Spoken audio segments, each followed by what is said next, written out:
Sobre el poder y la autoridad, por Martin Luther.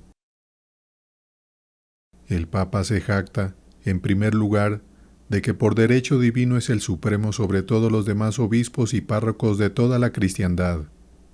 En segundo lugar, de que por derecho divino posee ambas espadas, es decir, que puede establecer y deponer reyes, ordenar los reinos terrenales. En tercer lugar, dice que se debe creer esto so pena de perder la salvación eterna. Y estas son las razones por las que el Papa se llama y se gloría de ser vicario de Cristo en la tierra. Sostenemos y reconocemos que estos tres artículos son falsos, impíos, tiránicos y totalmente perjudiciales para la Iglesia cristiana.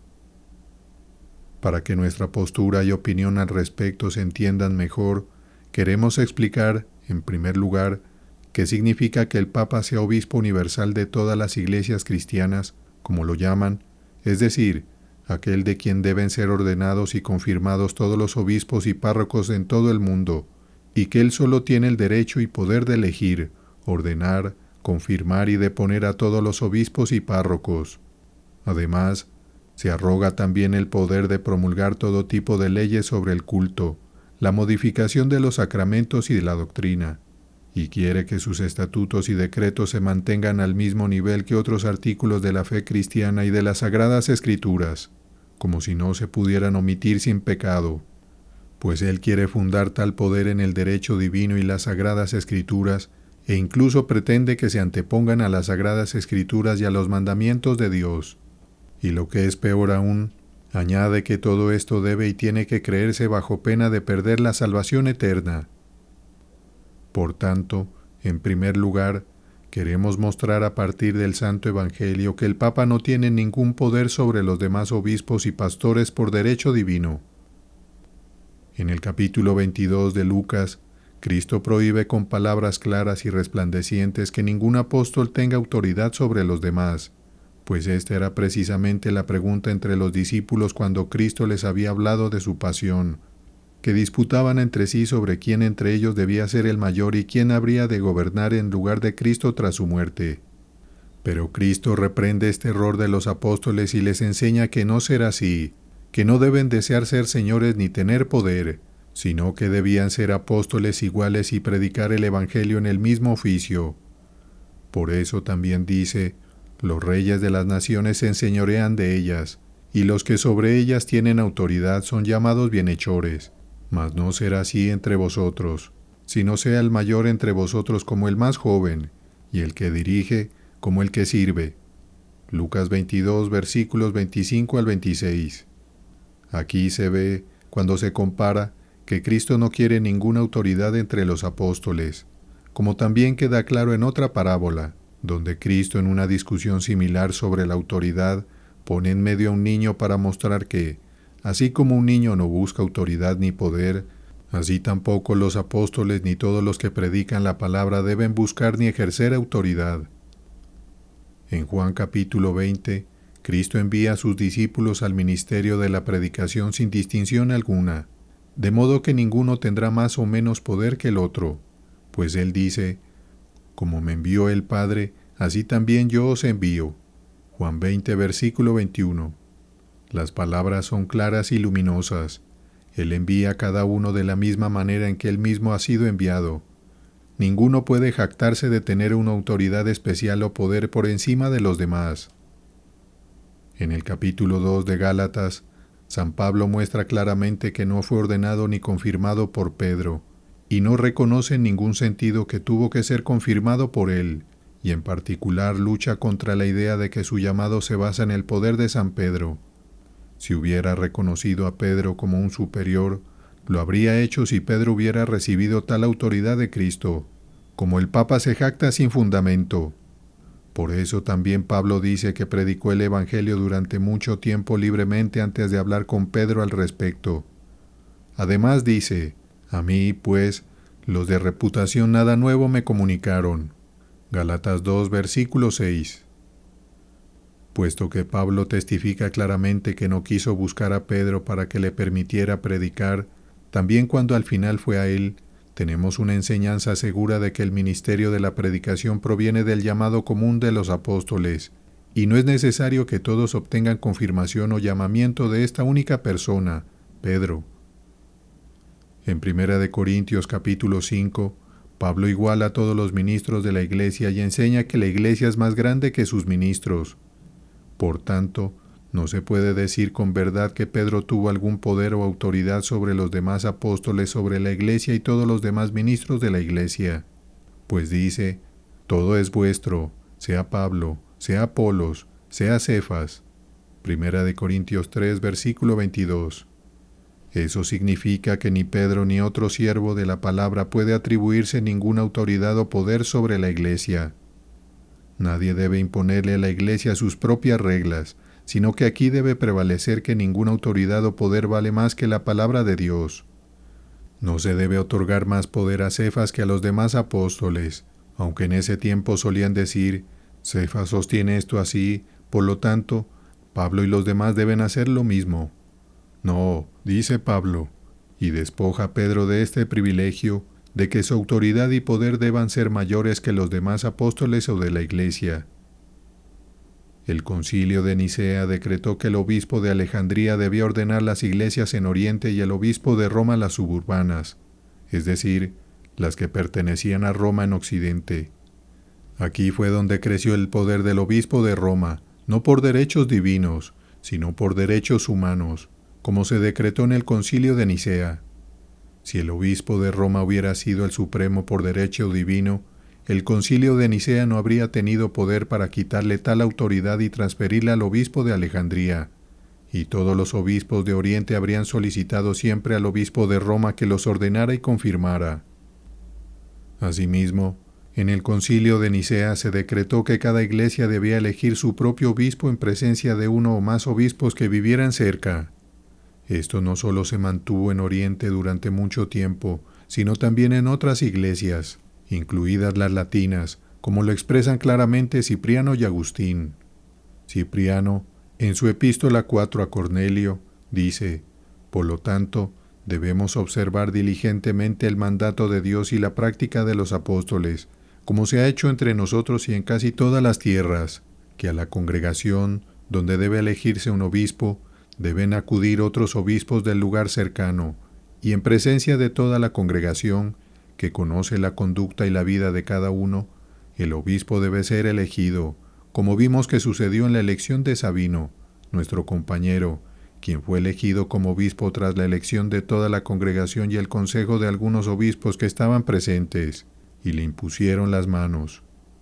Cipriano llama a este método un orden divino y una práctica apostólica, y da testimonio de que en casi todas las tierras se mantuvo de esta manera en ese tiempo.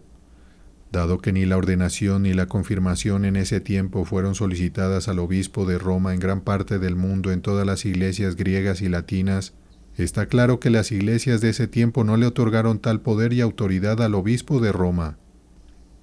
Tal autoridad y poder es, además, completamente imposible. ¿Cómo podría un obispo atender a todas las iglesias de toda la cristiandad, o cómo podrían las iglesias, tan alejadas de Roma, permitir que solo uno ordenara a todos sus ministros? Pues es seguro que el reino de Cristo se ha distribuido por todo el mundo. Aún hoy existen muchas congregaciones cristianas en Oriente que tienen ministros que no han sido ordenados ni confirmados por el Papa ni por sus seguidores, dado que tal autoridad que el Papa se arroga en contra de todas las Escrituras es completamente imposible, y las iglesias del mundo nunca han reconocido ni usado al Papa como tal Señor. Se ve claramente que tal autoridad no fue instituida por Cristo ni proviene de derechos divinos. Hace mucho tiempo se convocaron y celebraron muchos concilios en los que el obispo de Roma no ocupó el puesto más alto, como en Nicea y en otros lugares. Esto también demuestra que la iglesia de ese tiempo no reconoció al Papa como el Señor Supremo sobre todas las iglesias y obispos. San Jerónimo dice, si queremos hablar de poder y autoridad, el orbe es más que la ciudad, es decir, el mundo es más que la ciudad de Roma. Por lo tanto, ya sea el obispo de Roma, o de Enjubio de Constantinopla, o de Regio, o de Alejandría, la dignidad y el oficio son iguales. Asimismo, Gregorio escribe al patriarca de Alejandría y le prohíbe que lo llame el obispo supremo.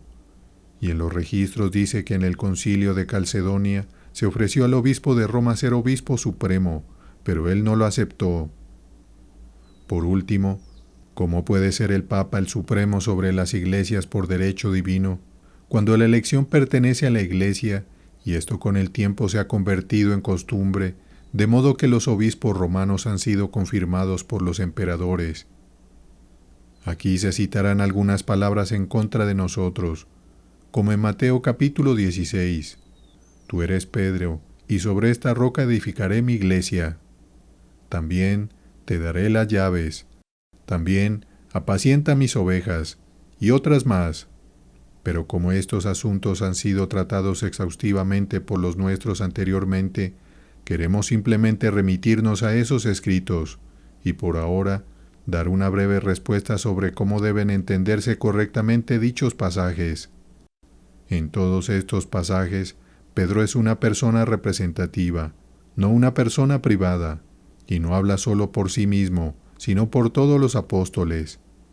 Esto lo demuestran claramente los textos, pues Cristo no pregunta solo a Pedro, sino que dice, ¿quién decís vosotros que soy yo?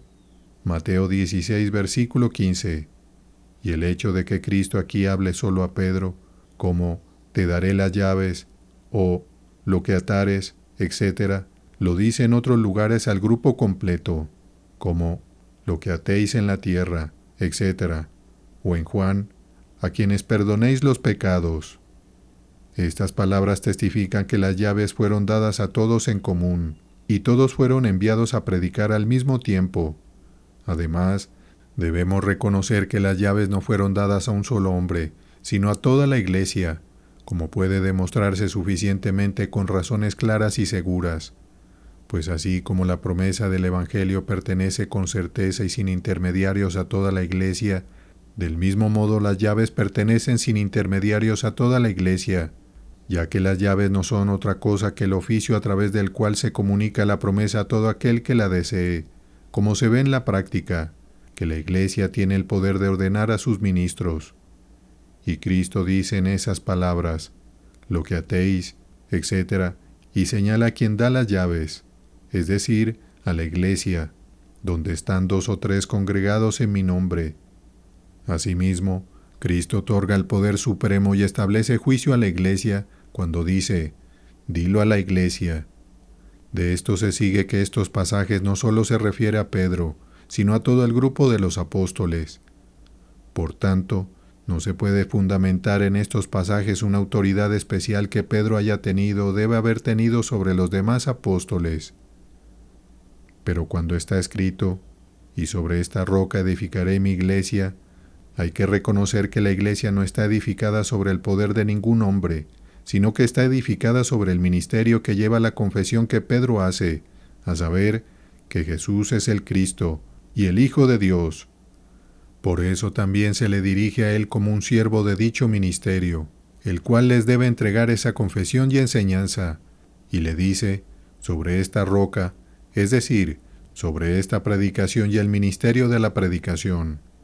Ahora bien, el ministerio de la predicación no está vinculado a un lugar o persona específica, como lo estaba el oficio de los levitas bajo la ley, sino que está esparcido por todo el mundo, y está donde Dios da sus dones a los apóstoles, profetas, pastores, maestros, y la persona no añade nada a tal palabra y ministerio ordenado por Cristo.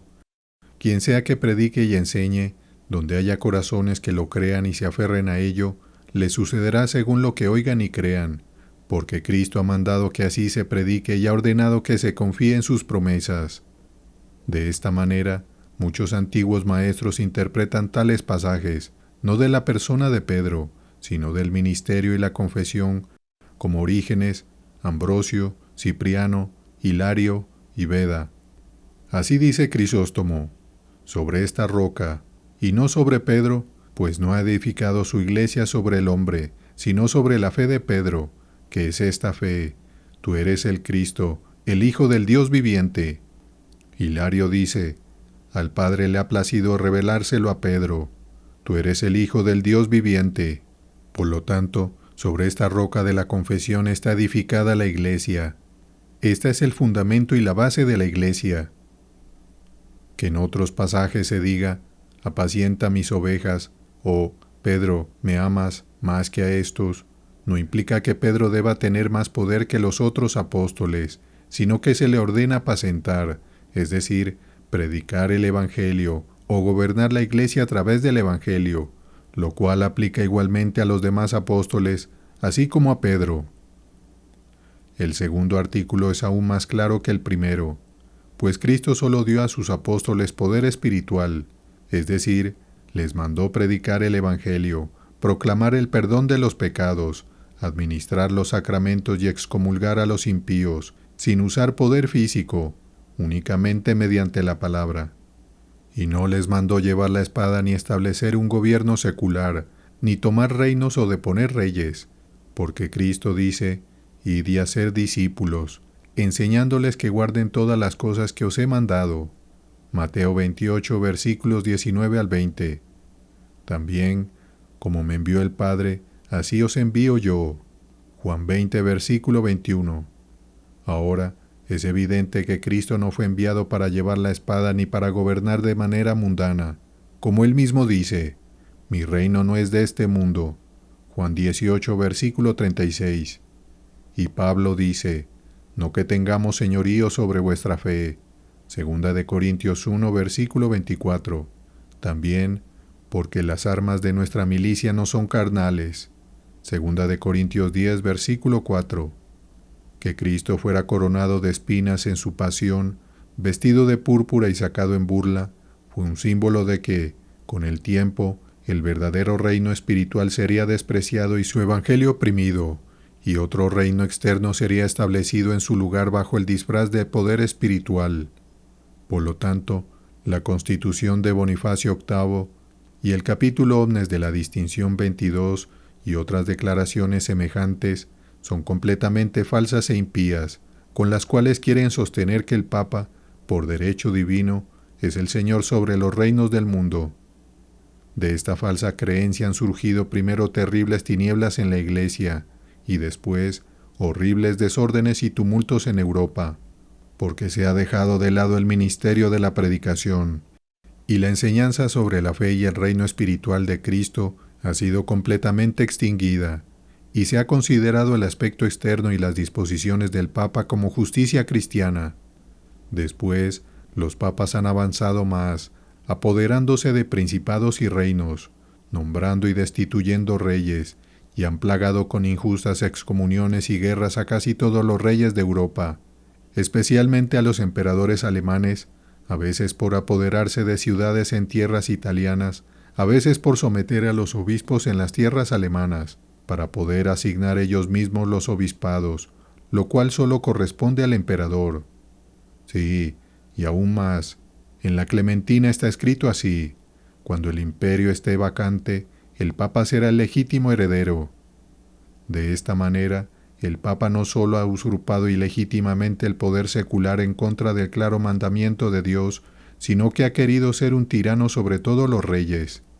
Aunque tal acción de los papas es en sí misma completamente condenable, lo peor de todo es que encubren tal temeridad y arrogancia con el mandato de Cristo, interpretando las llaves como autoridad mundana y vinculando la salvación de las almas a esta opinión impía y vergonzosa, al decir, la gente debe creer, para la salvación de sus almas, que el Papa tiene tal poder por derecho divino.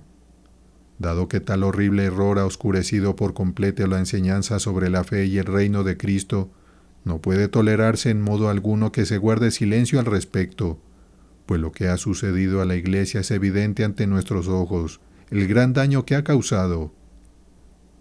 En tercer lugar, también deben saber esto: aunque el Papa tuviera el primado y supremacía por derecho divino, aún así, nadie estaría obligado a seguir a los papistas que quisieran mantener un culto falso, idolatría y una doctrina impura contra el Evangelio.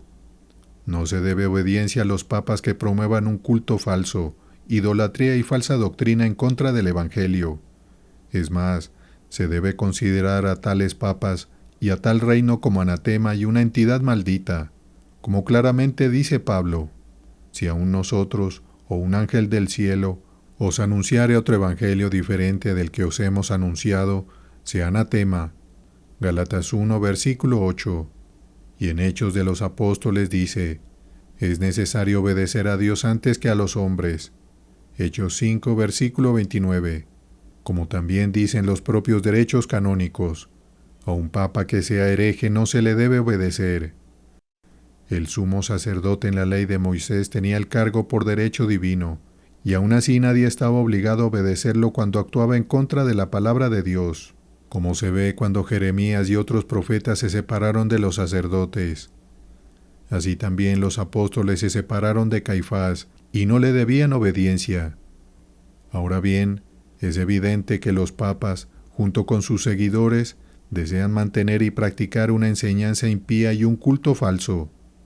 Asimismo, todas las impiedades que las Sagradas Escrituras profetizan acerca del Anticristo coinciden con el reino del Papa y sus miembros, porque cuando Pablo describe al Anticristo a los tesalonicenses, lo llama un adversario de Cristo, que se levanta contra todo lo que se llama Dios o es objeto de culto, tanto que se sienta en el templo de Dios como Dios, haciéndose pasar por Dios. Segunda de Tesalonicenses 2, versículo 4.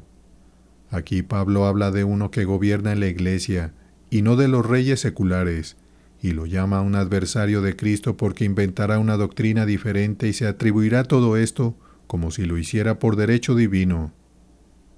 Ahora bien, en primer lugar, es verdad que el Papa gobierna en la iglesia y que, bajo el pretexto de autoridad espiritual, ha traído tal dominio sobre sí, porque se basa en estas palabras: y a ti te daré las llaves del reino de los cielos. Mateo 16, versículo 19. En segundo lugar, la doctrina del Papa es, en todos los aspectos, contraria al Evangelio. En tercer lugar, que se haga pasar por Dios se puede notar en tres aspectos. Primero, que se atribuya la potestad de cambiar la doctrina de Cristo y el culto verdadero, ordenado por Dios mismo, y quiera que su doctrina y su culto inventado se observen como si Dios mismo lo hubiera mandado. Segundo, que se arrogue la autoridad para atar y desatar, no solo de esta vida temporal, sino también en la vida venidera. Tercero, que el Papa no quiera ser juzgado ni por la Iglesia ni por nadie, sino que su autoridad deba estar por encima de todos los concilios y de toda la Iglesia. Pero esto es hacerse pasar por Dios, cuando no se quiere tolerar el juicio de la Iglesia ni de nadie. Por último, el Papa ha defendido este error y conducta impía con violencia injusta y asesinatos, haciendo que todos los que no han estado totalmente de acuerdo con él sean aniquilados. Dado que esto es así, todos los cristianos deben cuidarse con el mayor esmero para no hacerse partícipes de tal enseñanza impía, blasfema y furia injusta, sino que deben apartarse del Papa y de sus miembros o seguidores como del reino del Anticristo, y maldecirlo como Cristo ha mandado. Guardaos de los falsos profetas. Mateo 7, versículo 15. Y Pablo ordena que eviten a los falsos predicadores y que los maldigan como una abominación. Y en 2 Corintios 6, versículo 14 dice: no os unáis en yugo desigual con los incrédulos, porque ¿qué compañerismo tiene la justicia con la injusticia? ¿Y qué comunión la luz con las tinieblas? Es difícil separarse de tantas tierras y personas y adoptar una doctrina distinta, pero aquí está el mandamiento de Dios, que todos deben guardarse y no estar de acuerdo con aquellos que promueven una doctrina incorrecta o que intentan mantenerla mediante la violencia. Por lo tanto, nuestras conciencias están bien excusadas y seguras, pues ante nosotros vemos los grandes errores que abundan en el reino papal, y la Escritura clama con todas sus fuerzas que tales errores son doctrinas del diablo y del anticristo. La idolatría en el abuso de las misas es evidente, ya que además de ser inútiles, han sido convertidas en una vergonzosa ganancia y negocio. La doctrina del arrepentimiento ha sido completamente falsificada y corrompida por el Papa y los suyos, pues enseñan que el pecado es perdonado por nuestras propias obras, y añaden esto: sin embargo, deberíamos dudar si los pecados han sido perdonados. Además, no enseña que el pecado es perdonado sin mérito alguno y tal perdón de pecados se obtiene por la fe en Cristo. Con esta enseñanza le quitan el honor a Cristo y privan a las conciencias del consuelo verdadero y seguro, y eliminan el verdadero culto a Dios, es decir, el ejercicio de la fe, que lucha contra la incredulidad y la desesperación basándose en la promesa del Evangelio. Asimismo, han oscurecido la enseñanza sobre el pecado e inventado preceptos propios, como la obligación de confesar todos los pecados, lo que ha generado varios errores y, en última instancia, desesperación. Además, han ideado su propia satisfacción, por lo cual el beneficio y el mérito de Cristo también han sido oscurecidos. De esto se ha derivado la indulgencia, que es pura mentira y fue inventada únicamente por dinero. Qué abusos y horrible idolatría han surgido entonces de la invocación de los santos. Qué vergüenza y vicios han surgido del celibato impuesto. Cómo ha sido oscurecido el Evangelio por la doctrina de los votos. Han enseñado que tales votos son justicia ante Dios y merecen el perdón de los pecados, de manera que el mérito de Cristo ha sido transferido a los preceptos humanos, y la doctrina de la fe ha sido completamente suprimida. Además, han elogiado sus preceptos insensatos y frívolos como el verdadero culto a Dios y la perfección, por encima de las obras que Dios requiere y ordena a cada uno en su vocación. Ahora bien, no deben considerar que tales errores son insignificantes, pues le quitan el honor a Cristo y condenan las almas. Por lo tanto, no deben ser dejados sin castigo. A estos errores se suman ahora dos grandes y horribles pecados. El primero es que el Papa intenta defender y mantener tales errores mediante una violencia injusta y cruel tiranía. El segundo es que quita a la Iglesia el derecho de juzgar y no quiere permitir que estos asuntos religiosos sean ordenadamente juzgados. De hecho, se pone por encima de todos los concilios y reclama el poder de anular todo lo que en los concilios se ha decidido, como los cánones descaradamente afirman, y los papas lo han llevado a cabo aún más descaradamente, como muchos ejemplos lo confirman. En la cuestión 9 del capítulo 3 del canon dice: nadie debe juzgar la sede suprema, pues el juez no es juzgado ni por el emperador ni por los sacerdotes, ni por el rey ni por el pueblo. Así actúa el Papa en ambos aspectos como un tirano, defendiendo tales errores con violencia y no queriendo ser juzgado por nadie. Y este segundo punto causa más daño que toda la violencia, pues en cuanto a la Iglesia se le priva del juicio adecuado y del conocimiento correcto, es imposible que se pueda corregir la falsa doctrina o el culto erróneo, y muchas almas se pierden por ello. Por lo tanto, las personas piadosas deben considerar bien estos horribles errores del Papa y su tiranía, y en primer lugar, deben saber que deben huir de tales errores y adoptar la verdadera enseñanza por el honor de Dios y la salvación de las almas. Luego, deben considerar cuán gran pecado es apoyar la violencia injusta del Papa, en la cual tantos cristianos piadosos son cruelmente asesinados, cuya sangre, sin duda, no quedará sin venganza por parte de Dios. En particular, los reyes y príncipes, como principales miembros de la Iglesia, deben ayudar y procurar que se eliminen todos los errores y las conciencias sean correctamente instruidas, como Dios exhorta especialmente a los reyes y príncipes en el Salmo 2, versículos 10 al 11. Ahora pues, oh reyes, sed prudentes, admitid amonestación, jueces de la tierra, servid a Jehová con temor, y alegraos con temblor. Pues la principal preocupación de los reyes y grandes señores debe ser promover diligentemente el honor de Dios. Por lo tanto, sería injusto que usen su poder y autoridad para mantener tal horrible idolatría y otros innumerables vicios, y que permitan que los cristianos piadosos sean cruelmente asesinados. Y en caso de que el Papa quisiera convocar un concilio, ¿cómo se podría ayudar a la Iglesia contra tales asuntos si el Papa no permite que se dicte nada en su contra o se obliga, bajo terribles juramentos, incluso sin excluir la palabra de Dios, que los que juzguen en asuntos eclesiásticos les estén previamente comprometidos? Pero dado que los juicios en los concilios son de la Iglesia y no del Papa, corresponde a los reyes y príncipes asegurarse de que no se le conceda tal arbitrariedad al Papa, sino que se procure que no se le quite a la Iglesia el poder de juzgar y que todo sea decidido según la Santa Escritura y la palabra de Dios.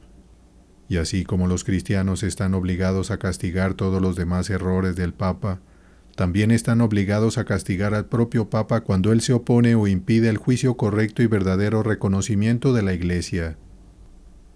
Por lo tanto, aunque el Papa tuviera el primado o supremacía por derecho divino, no se le debe obediencia si él quiere mantener un falso culto y una doctrina contraria al Evangelio. Más bien, por necesidad, debemos oponernos a él como el verdadero anticristo. Se ve claramente cuán grandes y numerosos son los errores del Papa. También se ve la violencia que ejerce contra los cristianos piadosos. Está claro el mandamiento y la palabra de Dios que nos instruyen a huir de la idolatría, de la falsa enseñanza y de la violencia injusta. Por lo tanto, todo cristiano piadoso tiene suficientes, necesarias y claras razones para no obedecer al Papa. Estas necesarias razones son un gran consuelo para todos los cristianos frente a todo tipo de reproches y acusaciones que nos hacen, diciendo que causamos escándalo, división y desunión. Aquellos que apoyan al Papa y defienden su enseñanza y falso culto, se contaminan con la idolatría y la doctrina blasfema, y cargan sobre sí toda la sangre de los cristianos piadosos que el Papa y los suyos persiguen. También impiden el honor de Dios y la salvación de la Iglesia, ya que defienden tales errores y vicios ante todo el mundo, y para daño de todas las generaciones futuras. Del poder y la jurisdicción de los obispos.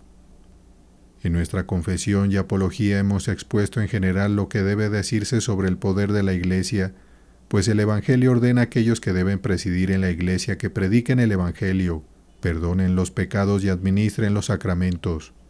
Además, les otorga la jurisdicción de excomulgar a aquellos que persisten en pecados públicos y de absolver a aquellos que se arrepientan.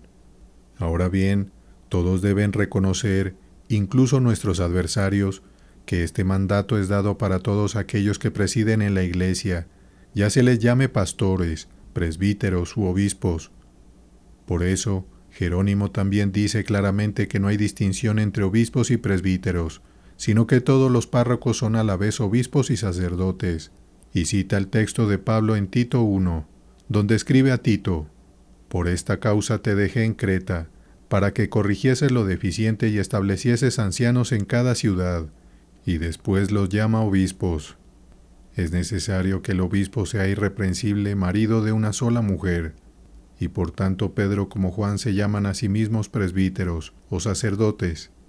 Jerónimo sigue diciendo: «Pero que uno haya sido elegido para estar sobre los demás se hizo para prevenir divisiones, para que no se causara confusión en la Iglesia.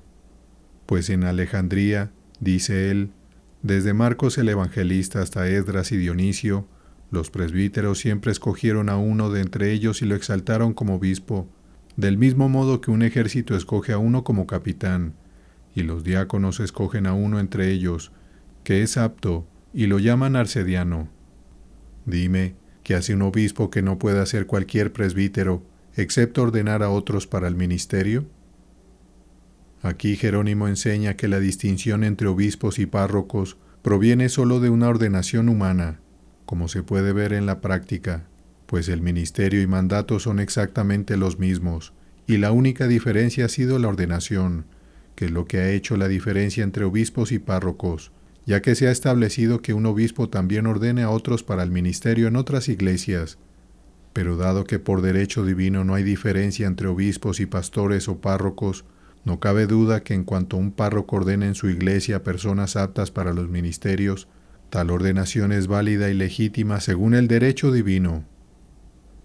Por lo tanto, ya que los obispos designados persiguen el Evangelio y se niegan a ordenar a personas aptas, cada iglesia tiene, en este caso, pleno derecho y justificación para ordenar a sus propios ministros, pues donde está la iglesia, allí está también el mandato de predicar el Evangelio.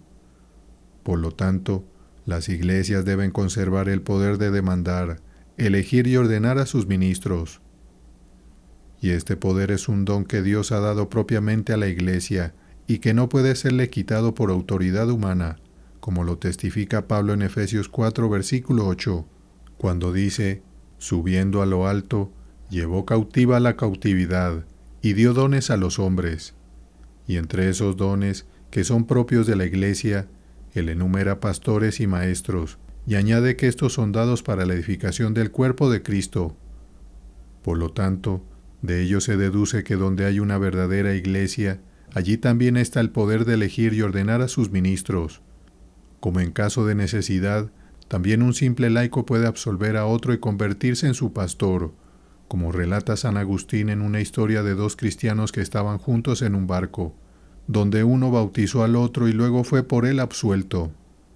A este respecto pertenecen las palabras de Cristo que testifican que las llaves fueron dadas a toda la iglesia y no solo a algunas personas, como dice el texto, porque donde están 2 o 3 congregados en mi nombre, allí estoy yo en medio de ellos.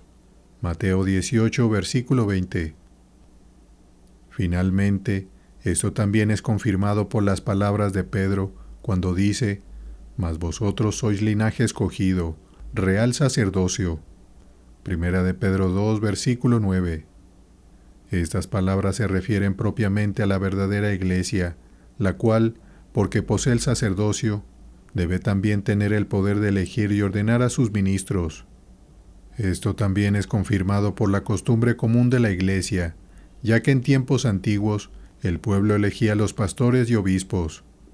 Entonces venía el obispo, residente en el mismo lugar o en la cercanía, y confirmaba al obispo elegido mediante la imposición de manos, y en ese tiempo la ordenación no era otra cosa que tal confirmación.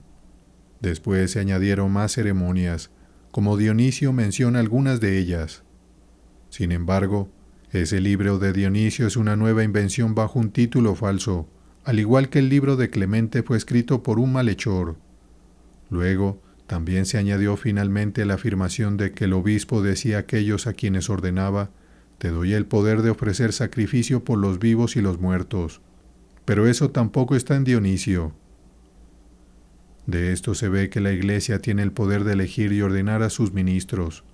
Por lo tanto, cuando los obispos son herejes y no quieren ordenar a las personas aptas, las iglesias están obligadas ante Dios, según el derecho divino, a ordenar por sí mismas a sus pastores y ministros. Si ahora se quiere llamar a esto desorden o división, deben saber que la enseñanza impía y tiranía de los obispos son culpables de ello, porque Pablo manda que todos los obispos que enseñan de manera incorrecta o defienden una enseñanza o culto falso sean considerados malditos. Hasta aquí hemos hablado de la ordenación, que fue lo único que hizo alguna distinción entre obispos y sacerdotes, como dice Jerónimo. Por lo tanto, no es necesario disputar mucho sobre los demás oficios episcopales, a menos que se quiera hablar de la confirmación, la bendición de campanas y otras semejantes ceremonias absurdas, que han sido usadas principalmente por obispos, pero aún queda por tratar sobre la jurisdicción. Es cierto que la jurisdicción común de excomulgar a aquellos que persisten en pecados públicos debe pertenecer a todos los pastores y que los obispos, como tiranos, se han apropiado para su propio beneficio y la han abusado vergonzosamente, pues los oficiales han actuado con intolerable arbitrariedad y han oprimido a las personas, ya sea por avaricia o por otros motivos, excomulgándolas sin un juicio adecuado. ¿Qué clase de tiranía es esta? ¿Que un oficial en una ciudad tenga el poder de oprimir y castigar a las personas con la excomunión según su propio capricho, sin un juicio adecuado?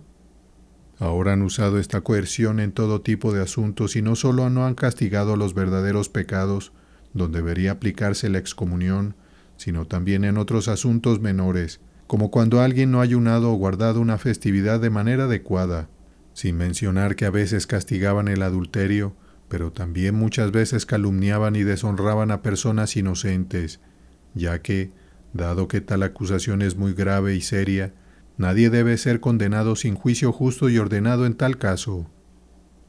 Como los obispos han usurpado esta jurisdicción como tiranos y la han abusado vergonzosamente, existen buenas razones para no obedecerles, y es justo que esta jurisdicción, que han robado, sea retirada de ellos y devuelta a los pastores, a quienes pertenece por mandato de Cristo, y que se procure que sea usada ordenadamente para la mejora de la vida de las personas y para el aumento del honor de Dios.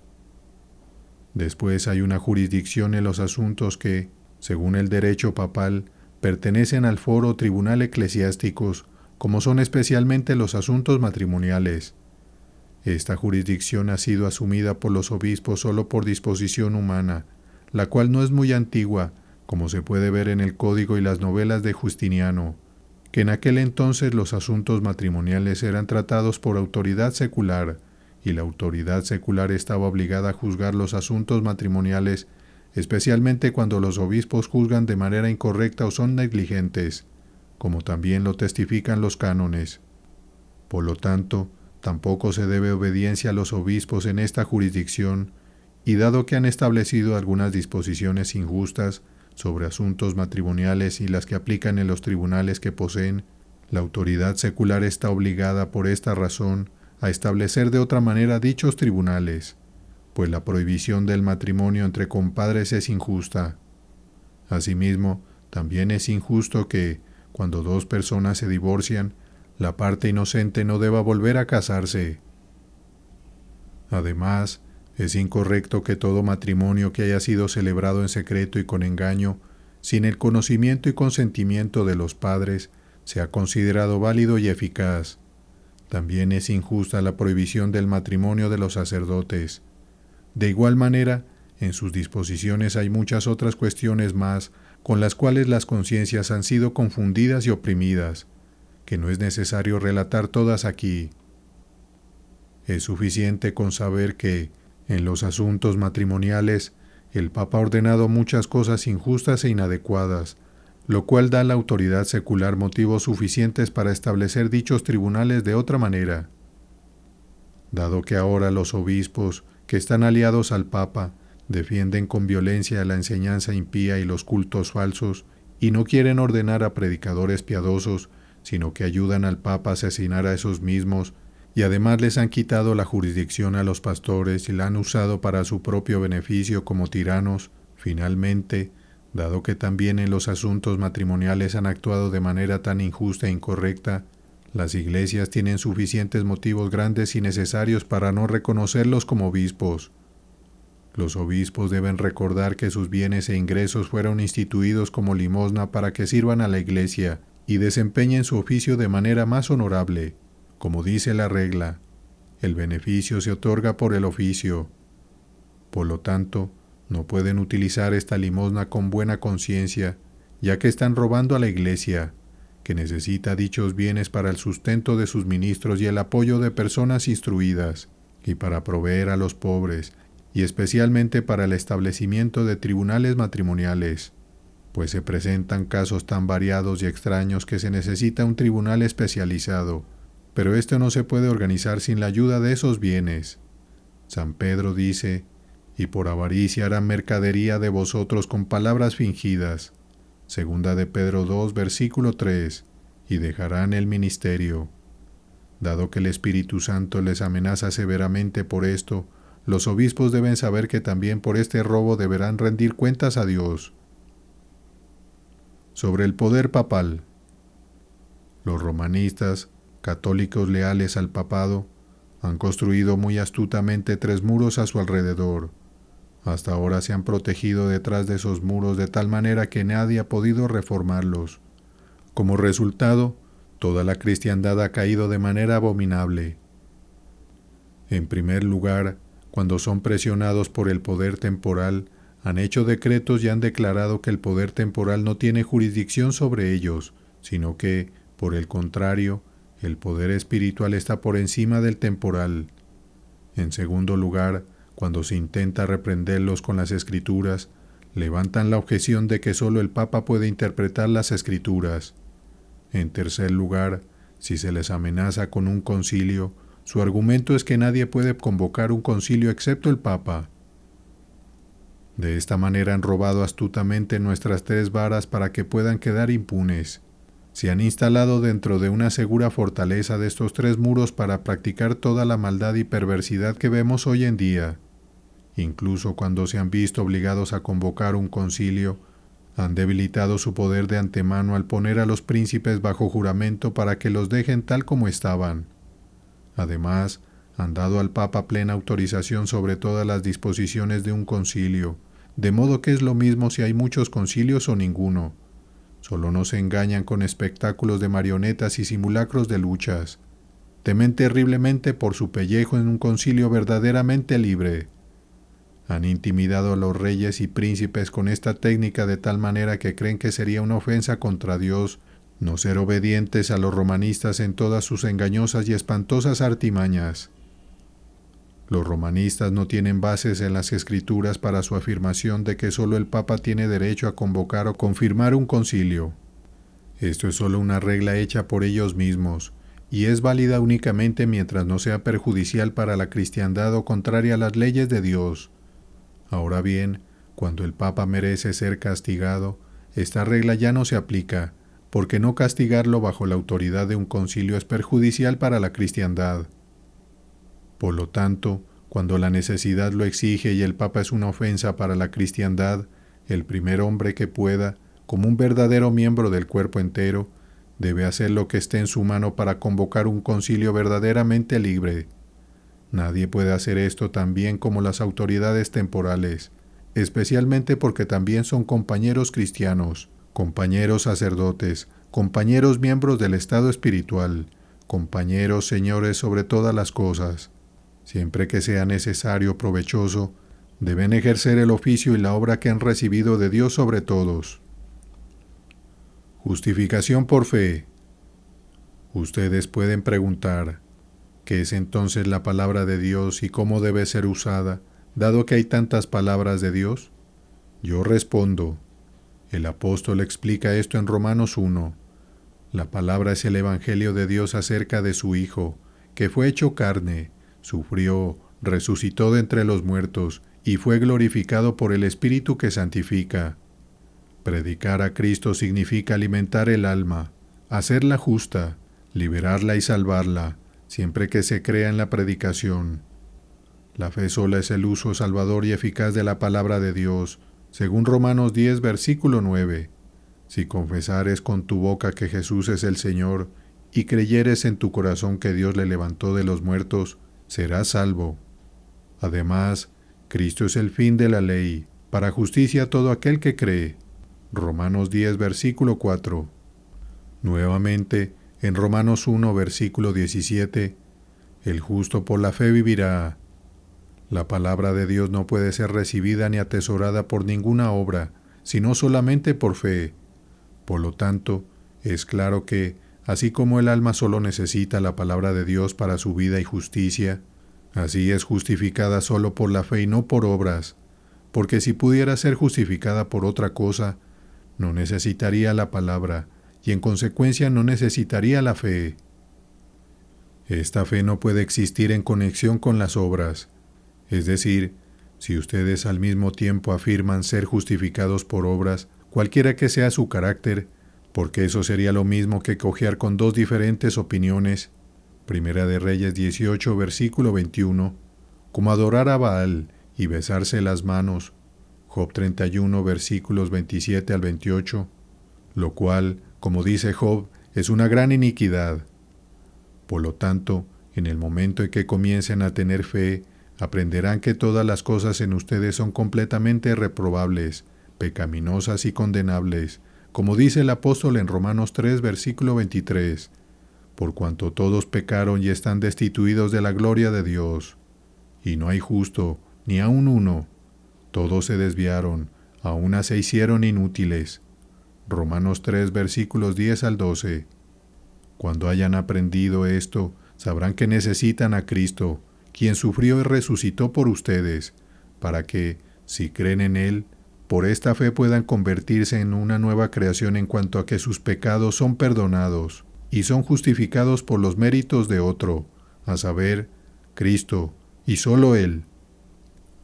Ya que, por lo tanto, esta fe puede reinar en el hombre interior, como dice Romanos 10, versículo 10, porque con el corazón se cree para justicia, y dado que solo la fe justifica, está claro que el hombre interior no puede ser justificado, liberado o salvado por ninguna obra o acción exterior, y que estas obras, cualquiera que sea su carácter, no tienen nada que ver con este hombre interior.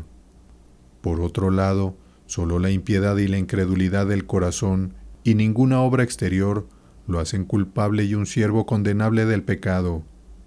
Por lo tanto, Debe ser la primera preocupación de todo cristiano dejar de lado toda confianza en las obras y fortalecer cada vez más la fe sola, y a través de la fe crecer en el conocimiento, no de las obras, sino de Cristo Jesús, quien sufrió y resucitó por él, como enseña Pedro en el último capítulo de su primera epístola, Primera de Pedro 5, versículo 10. Ninguna otra obra hace a un cristiano. Nuestra fe en Cristo no nos libera de las obras, sino de las falsas opiniones respecto a las obras, es decir, de la necia presunción de que la justificación se adquiere por las obras. La fe redime, corrige y preserva nuestras conciencias para que sepamos que la justicia no consiste en las obras, aunque las obras no pueden ni deben faltar. Así como no podemos estar sin comida y bebida y todas las obras de este cuerpo mortal, sin embargo, nuestra justicia no está en ellas, sino en la fe, y sin embargo, esas obras del cuerpo no deben ser despreciadas ni descuidadas por esa razón. En este mundo estamos atados por las necesidades de nuestra vida corporal, pero no somos justos por ellas. Mi reino no es de este mundo. Juan 18, versículo 36. Dice Cristo. Sin embargo, no dice, mi reino no está aquí, es decir, en este mundo. Y Pablo dice, pues aunque andamos en la carne, no militamos según la carne. Segunda de Corintios 10, versículo 3. Y en Gálatas 2, versículo 20, y vivo yo, mas no yo, sino que vive Cristo en mí, y lo que ahora vivo en la carne, lo vivo en la fe del Hijo de Dios. Así que lo que hacemos, vivimos y somos en obras y ceremonias, lo hacemos por las necesidades de esta vida y por el esfuerzo de dominar el cuerpo. Sin embargo, somos justos, no en estas, sino en la fe del Hijo de Dios. La interpretación de la Biblia y la naturaleza del clero. Ellos, los papas católicos romanos, quieren ser los únicos maestros de las Escrituras. Se atribuyen la autoridad en exclusiva y quieren persuadirnos con una insolente manipulación de palabras de que el Papa, ya sea malo o bueno, no puede errar en cuestiones de fe.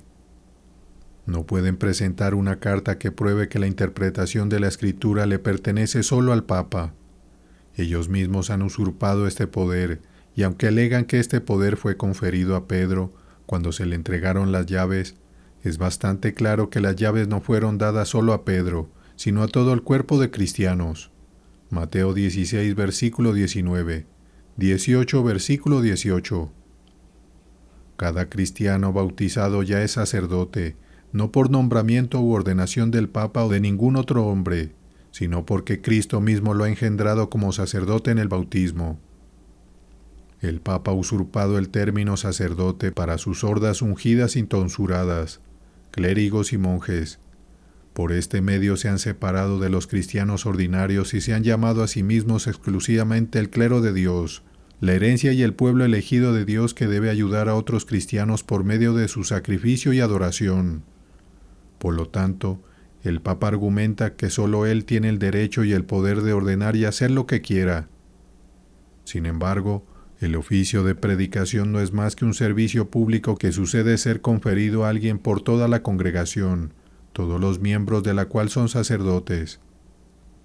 El hecho de que un papa o un obispo unja, haga tonsuras, ordene, consagre y prescriba vestimentas diferentes a los laicos, nunca hace a un cristiano y a un hombre espiritual. En consecuencia, a través del bautismo todos nosotros estamos consagrados al sacerdocio, como dice San Pedro. Primera de Pedro 2, versículo 9. Para dejarlo aún más claro, si un pequeño grupo de laicos cristianos piadosos fuera capturado y se estableciera en un desierto, y entre ellos no tuvieran a ningún sacerdote consagrado por un obispo, si decidieran elegir a uno de su medio, casado o soltero, y le encargaran el oficio de bautizar, absolver, perdonar pecados y predicar, tal hombre sería tan válido como un sacerdote, como lo sería si todos los obispos y papas lo hubieran consagrado. Sobre el poder y la autoridad. Por Martin Luther.